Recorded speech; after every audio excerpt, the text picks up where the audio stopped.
Wir testen heute, welche ist der beste Mini-Akkuschrauber. Denn fast jeder hat sowas im Schrank, weil er irgendwo den mal herbekommen hat, aus dem Weihnachtskalender, geschenkt oder selber gekauft. Aber die Frage ist doch, wie gut ist der, den du hast, und hast du den richtigen gekauft? Denn die Unterschiede im Zubehör und in der Kraft sind extrem. Und wir kriegen heute raus, welcher ist der Preis-Leistungssieger und welcher ist der stärkste. Ich habe es ja am Anfang schon mal gesagt, ich glaube, fast jeder hat sowas im Schrank, in der Schublade oder irgendwo zu Hause rumliegen. Und schreib mal bitte unten in die Kommentare genau zwei Dinge. Nummer 1, hast du so einen? Und wenn ja, wie viele? Und Nummer 2, wie häufig benutzt du ihn? Weil das würde mich super interessieren. Ich selber habe 2 IXO und benutze sie. Ich habe sogar 2 IXO und ein Bosch Go und benutze sie an bestimmten Stellen. Ich habe sie immer genau da liegen, weil ich sie für eine einzige Sache nur brauche. Manchmal liegt das Ding auch ein halbes Jahr unbeachtet, aber dann brauche ich ihn. Und dafür finde ich es wirklich genial. Denn du kannst damit ja verschiedenste Sachen machen. Du kannst damit Möbel zusammenbauen, du kannst dein weiß ich nicht, irgendwo mal ein Bild sogar aufhängen oder deinen Toast auseinanderbauen und so weiter. Bei mir ist es so, dass ich zum Beispiel häufig die Weihnachtsbeleuchtung damit auseinander zusammenschraube, weil da sind so komische Akkuhalterungen drin, wo es mit einer Schraube nochmal befestigt ist. Und genau dafür habe ich ein Gerät mir immer auf eine bestimmte Stelle gelegt. Also da würde mich super interessieren, wie das bei euch ist. Was erstaunlich ist, ich habe die Geräte ja gerade schon mal getestet. Wir haben ja 14 verschiedene Geräte hier. Was erstaunlich ist Folgendes, wie unterschiedlich stark sie sind. Deswegen, ich habe das alles schon mal getestet. Ihr seht hier auch unser Testfeld, da ist ordentlich geschraubt worden. Und es ist wirklich krass im Feld auch, wer wie stark ist. Und deswegen werden wir heute wirklich mal rausbekommen, wer ist unser Preis-Leistungssieger. Weil der Kraftsieger ist vielleicht der Sieger in der Kraft, aber da sind noch ein paar Kleinigkeiten bei dem Gerät, auch voll bei der Handhabung, die wir uns unbedingt anschauen wollen. Und deswegen gehen wir die Geräte durch und wir fangen mit dem günstigsten an. Bevor wir mit dem IKEA anfangen, nochmal, was haben wir eigentlich hier getestet?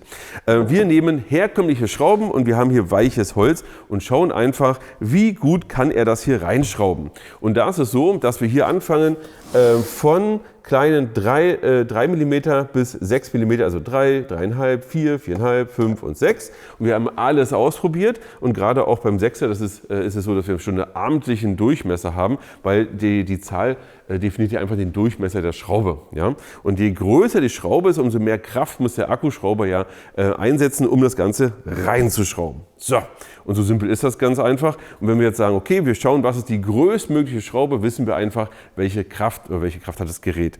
Wichtig ist immer Folgendes, wenn du Möbel aufbaust, hast du teilweise deutlich dickere Schrauben und die kann er trotzdem reinschrauben. Warum? Weil es vorgebohrt ist. Da ist es so, dass du auch andere Materialien hast, vorgebohrt, und dann kriegt er auch was Größeres rein. Hier sehen wir aber, was ist das Maximum, was er einfach mal in Holz dann schafft.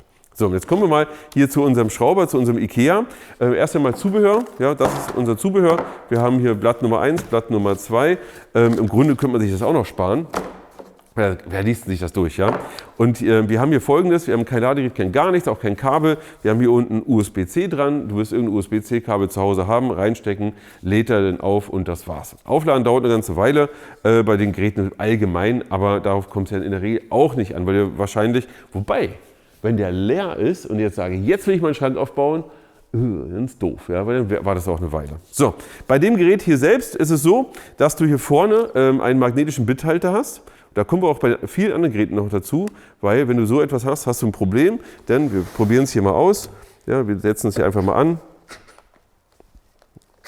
So, und schon ist der Bit raus.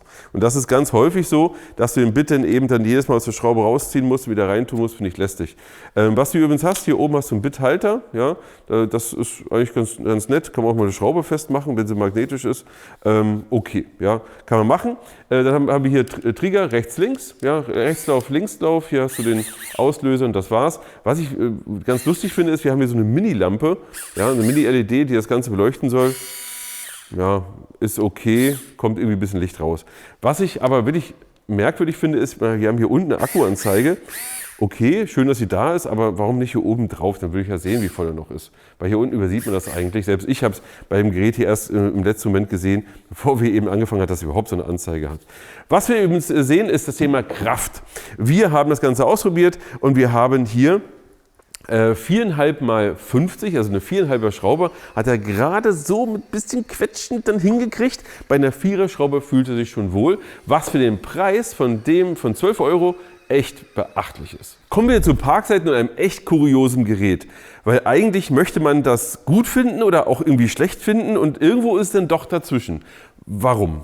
Wenn wir uns jetzt anschauen, wir haben hier ein Gerät für 16 Euro. Für 16 Euro bekomme ich diesen Akkuschrauber, bekomme ich einen Koffer und bekomme ich jede Menge Zubehör. Und zwar, wenn wir jetzt mal reinschauen, bekomme ich hier wirklich hier einen Bithalter, ja, zum Beispiel Langbits in verschiedenen Größen. Ich bekomme hier ein Kabel, ein USB-A-Kabel. Warte mal, wieso bekomme ich eigentlich... Warte mal, da muss ich mal reingucken. Ein USB-A-Kabel.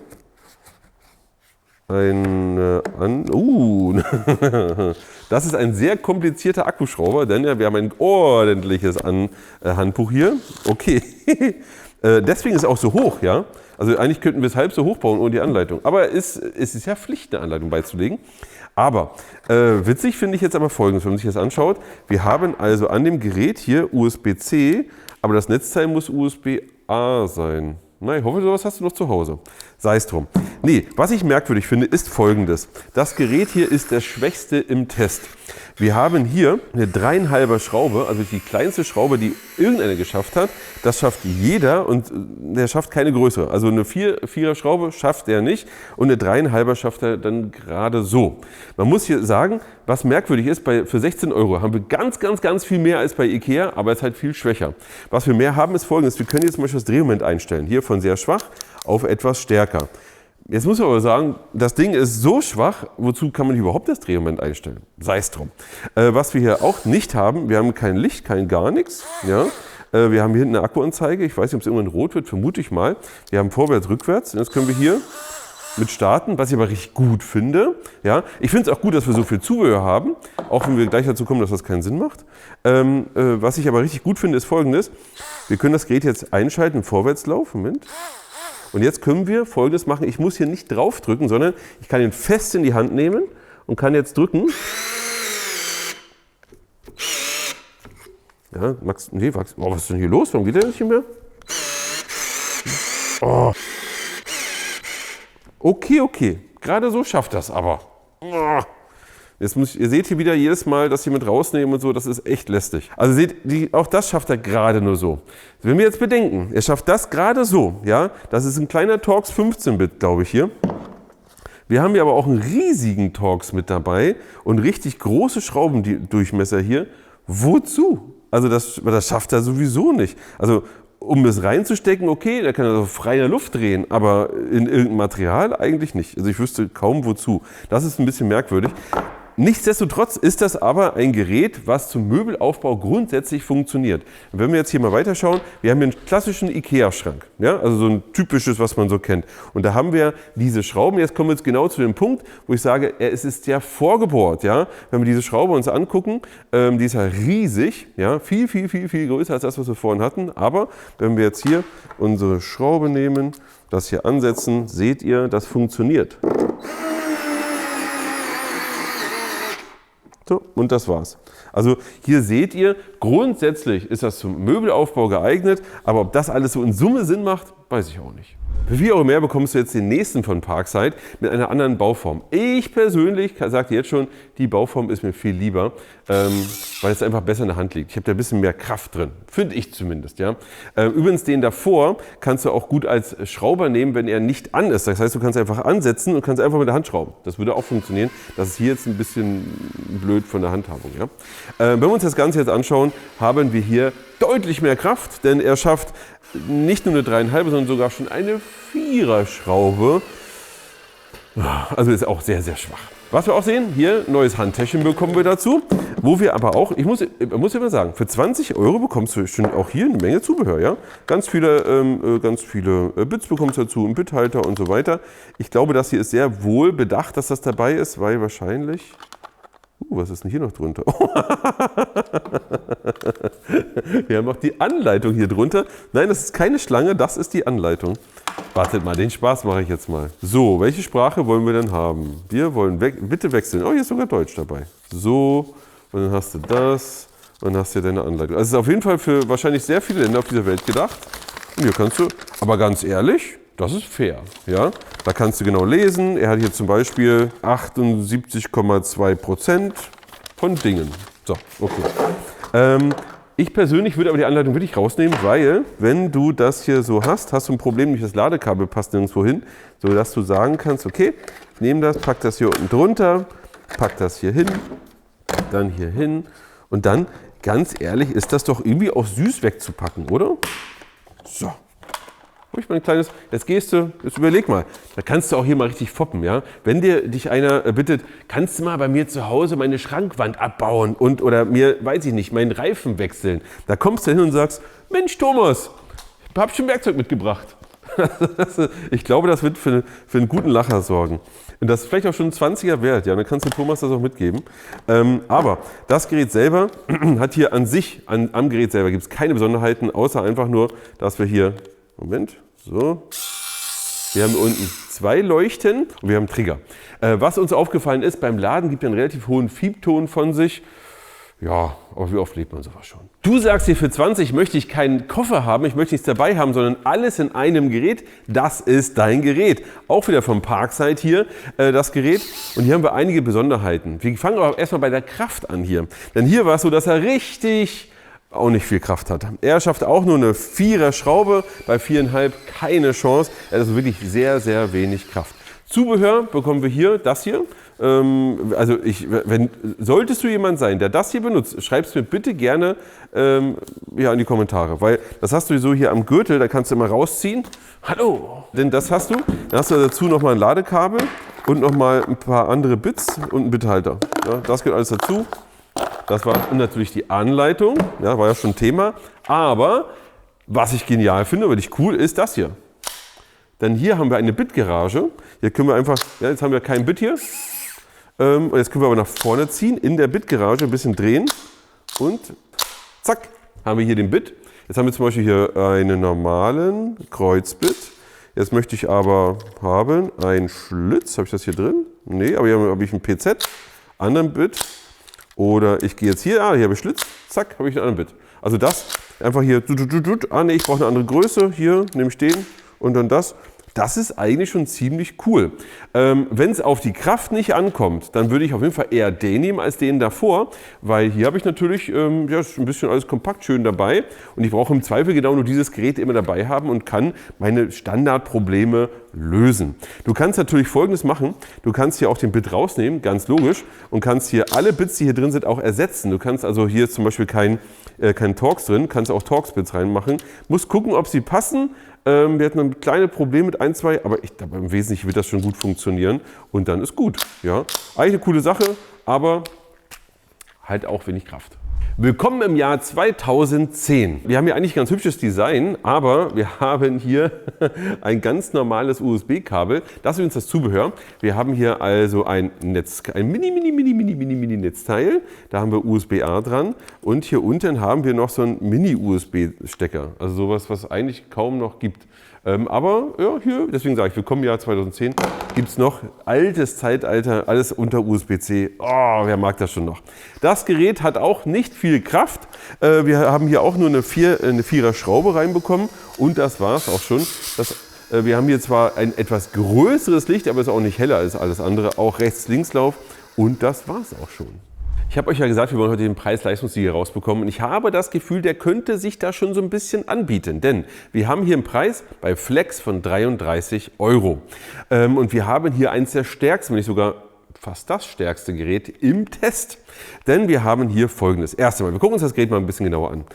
Wir haben hier die Möglichkeit, Drehung mit einzustellen. Ja, einfach hier das einzustellen, ja, von 1 bis Max. Dann ist es so, dass wir hier einen Ring-LED haben. Das heißt, wir haben die gesamte Front beleuchtet.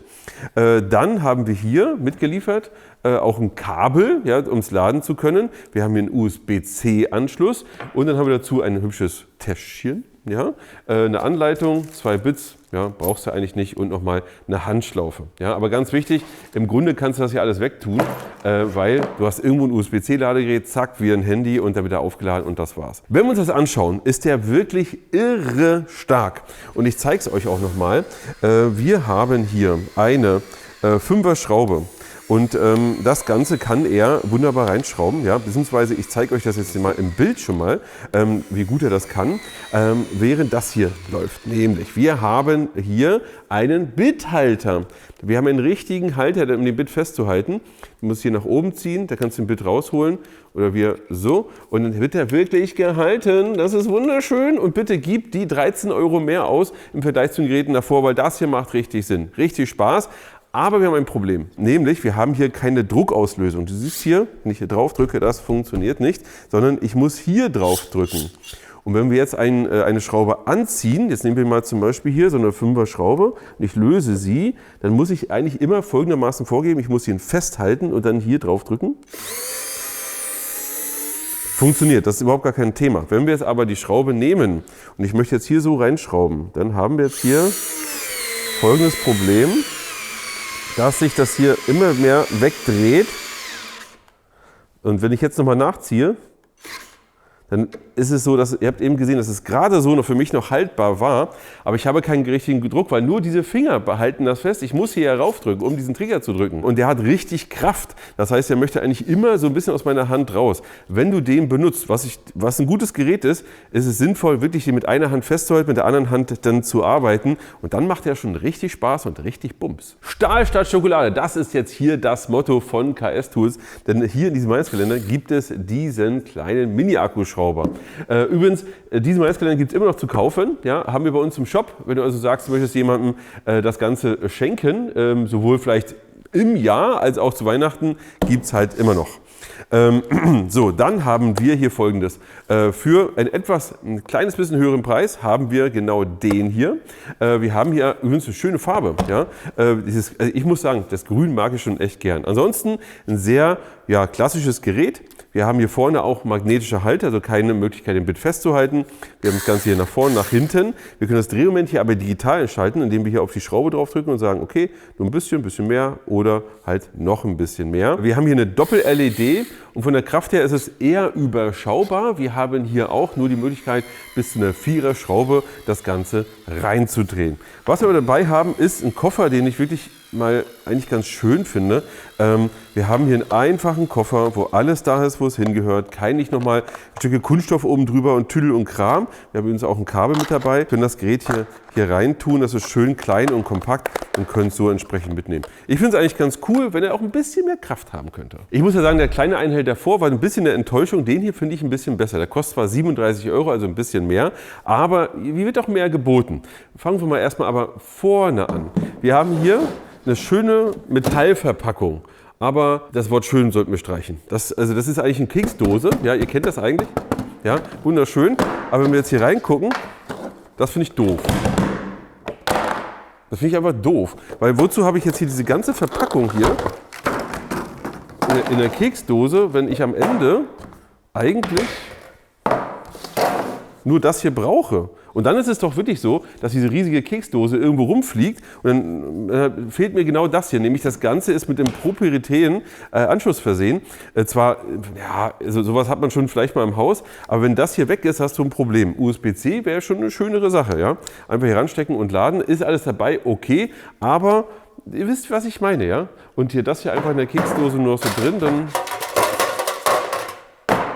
mag ich nicht. Vom Gerät her haben wir aber einen absoluten Transformer. Wir haben nämlich einmal das Gerät so und wir haben es auch noch so.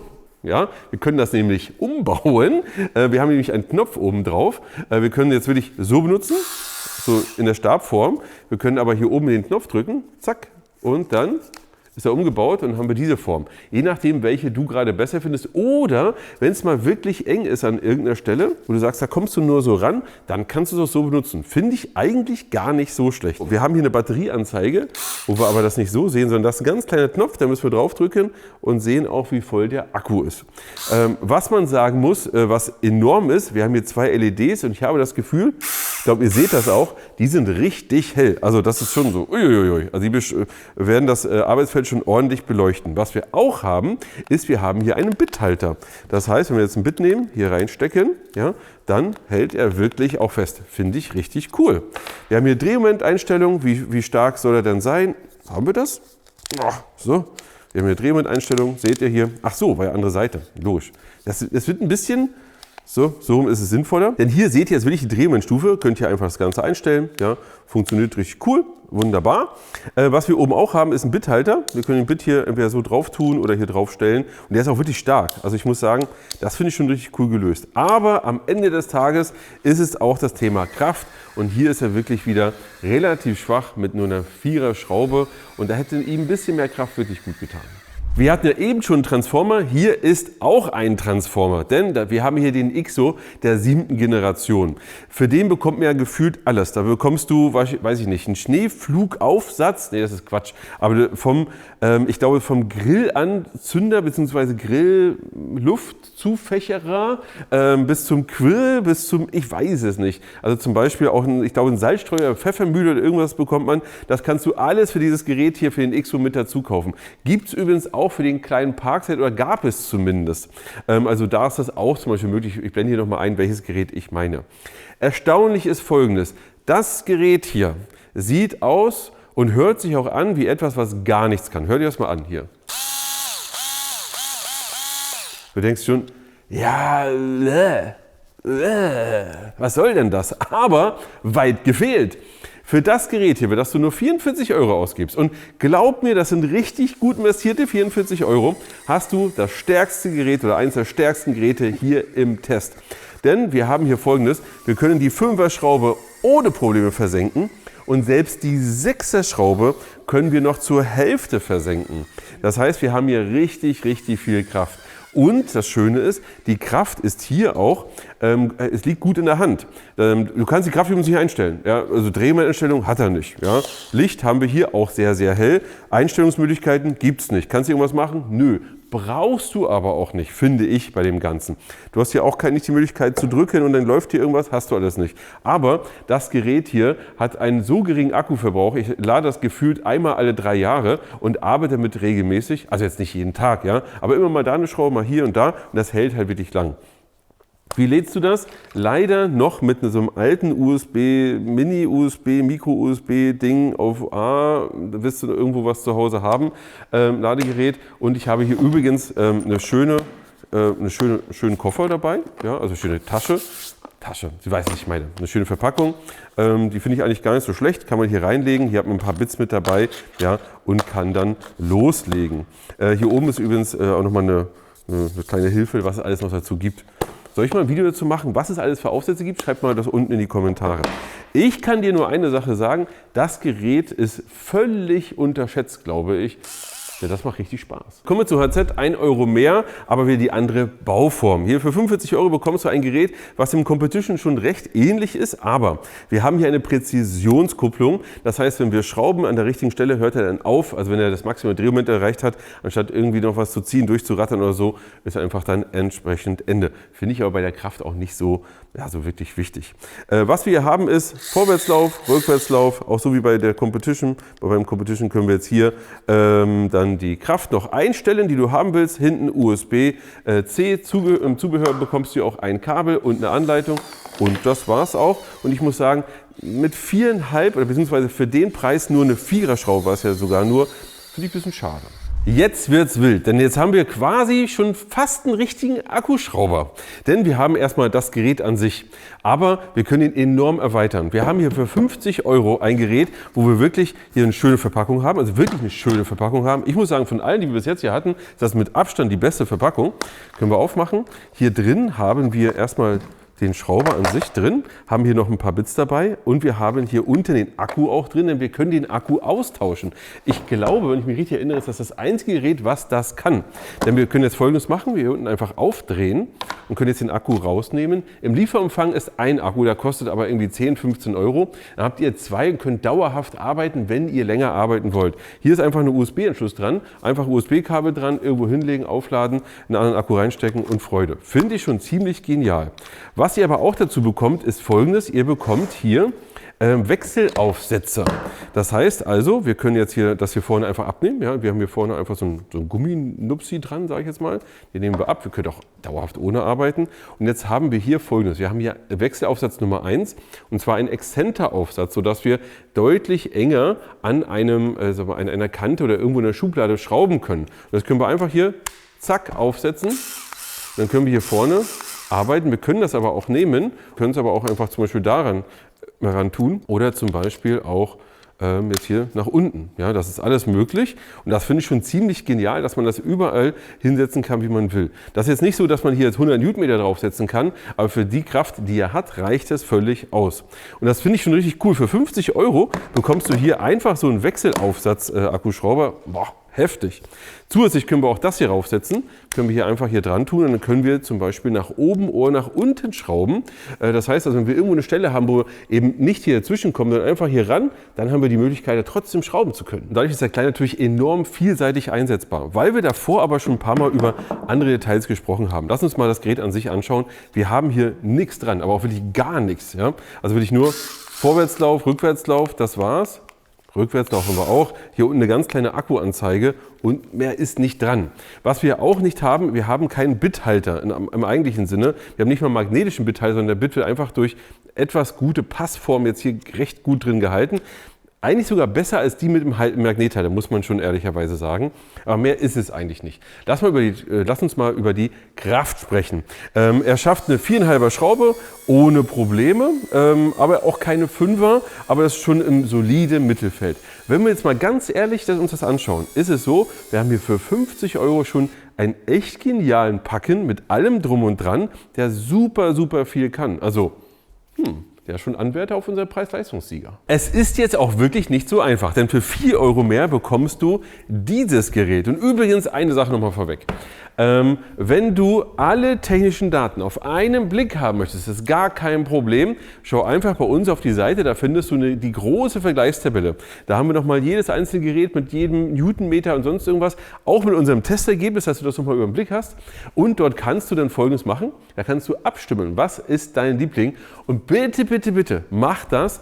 Ich möchte unbedingt wissen, welchen habt ihr am liebsten, welchen findet ihr am besten. Ja, schreibt auch gerne eure Meinung, eure Fragen, eure Kommentare. Alles unten in die Kommentare. Da können wir auch noch mal reingehen. Aber in der Abstimmung, das wäre echt cool. Da sehen wir dann wirklich, was quasi gehauen und gestochen ist. Ja? Und da findest du natürlich auch den aktuellen Preis und bla bla bla bla. Wie immer natürlich auch der aktuelle Preis im ehrlichen Preisvergleich unten in der Videobeschreibung. Jetzt aber Schluss. Denn es ist wirklich nicht so einfach. Für 4 € mehr bekommst du ja diesen Akkuschrauber von Bosch. Nee, so rum ist richtig, von Bosch. Mit einer wirklich guten Verpackung. Aufmachen. Hier hast du dann drin das Gerät hier schön drin liegen. Ja? Dann hast du hier dein Ladekabel, hast hier auch mal einen Stecker mit dabei, das machen ja die wenigsten nur noch.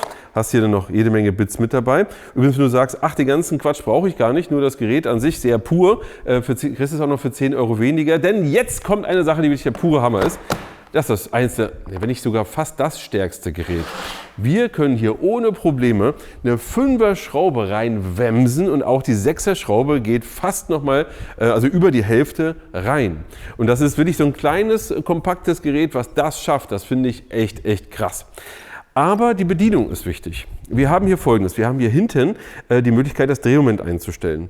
Dadurch ist es so, dass er nicht überdreht, wenn du nicht so viel Kraft brauchst. Gerade bei kleinen Schrauben ist das eine sehr sinnvolle Sache. Du musst es nicht umständlich einschalten und so weiter. Alles gut.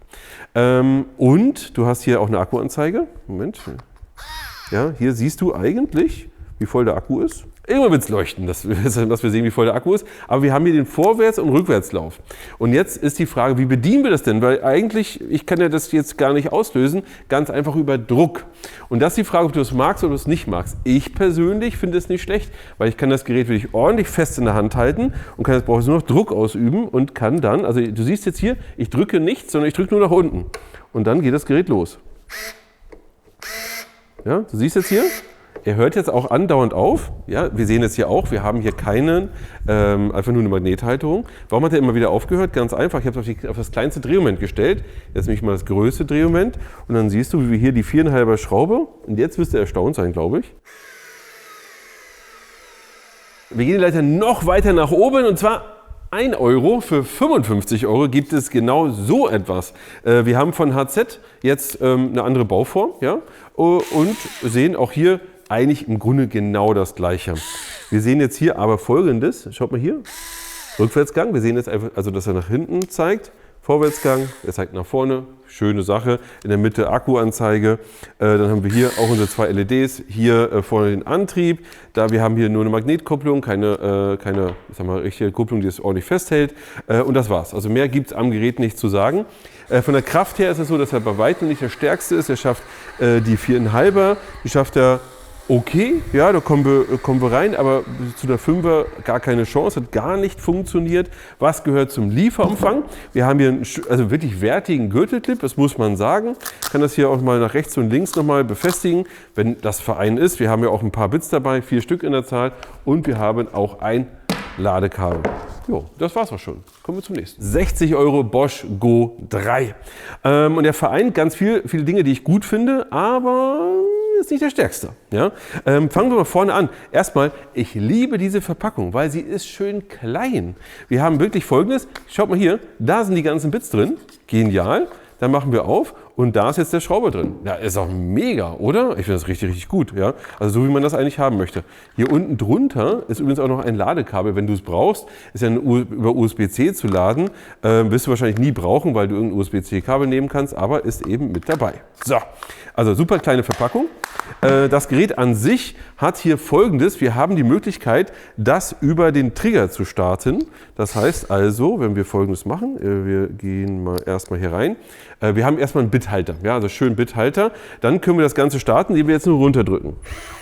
Ja, ihr seht hier, das funktioniert wunderbar. Ich kann ihn aber auch starten, das ging beim Bosch DIY nicht, indem ich hier drauf drücke. Ja, das geht eben auch. Du kannst aber diese Funktion vorne nicht ausschalten. Das ist immer ganz wichtig. Wenn du das nicht magst, dann ist das falsche Gerät für dich. Zusätzlich können wir hier das Drehmoment einstellen. Ja, sehr solide. Ich mag das. Schön einfach zu machen. Hier Vorwärtslauf, Rückwärtslauf und hier hinten haben wir unsere Ladebuchse. Jetzt können wir eigentlich erwarten, das teuerste Gerät hat auch die meiste Kraft, aber nein, haben wir nicht. Wir schaffen hier maximal 4,5er Schrauben. Kommen wir zum Fazit und das wird komplett anders ausfallen, als du denkst. Preis-Leistungssieger sind für mich die beiden Geräte hier. Und zwar aus folgendem Grund. Ich persönlich mag die Stabform nicht so gern. Da kommen wir auch gleich nochmal dazu, beziehungsweise ihr werdet das im Verlauf noch sehen. Schreibt mal unten in die Kommentare, was ist eure Meinung zur Stabform oder was ist euer Sieger in Summe oder stimmt ab. Ja, hier oben verlinkt, unten verlinkt und so weiter im großen Vergleich. Denn ich sage, die beiden hier sind unsere Preis-Leistungssieger. Die beiden kosten nur 20 €. Du bekommst hier schöne Formen, die du schön angreifen kannst oder schön benutzen kannst. Hast ein schönes Gerät, bekommst hier auch mal deine Bits dazu und so weiter und so fort. Haben die Kraft? Nee. Reicht es für einen Basismöbelaufbau? In der Regel ja, und wenn es mal nicht reicht, dann musst du halt mal ein bisschen von der Hand arbeiten. Ja? Ich finde das ganz gut, ich finde den hier ganz gut, weil du hier halt die Möglichkeit mit den Bits hast. Finde ich alles gar nicht so schlecht. Aber im Grunde ist das mit den Bits auch ein bisschen Spielerei. Aber sie sind halt auch wirklich schwach. Das Gerät, wo ich sage, von der Kraft Preis-Leistungssieger ist ganz klar Flex. Ich meine, Flex ist ja eine absolute Profimarke und Flex zeigt dir wirklich, wo der Hammer hängt. Denn wir haben hier eine sehr, sehr gute Bauform, haben hier alles, was du haben willst, hier der Bit wird festgehalten und wir haben ja gesehen, eine 5er Schraube ohne Probleme wird da reingewämst. Schön. Das Ganze nur für knapp etwas über 30 €. Das macht richtig Sinn. Also von der Kraft her ist das eigentlich so der Preis-Leistungssieger.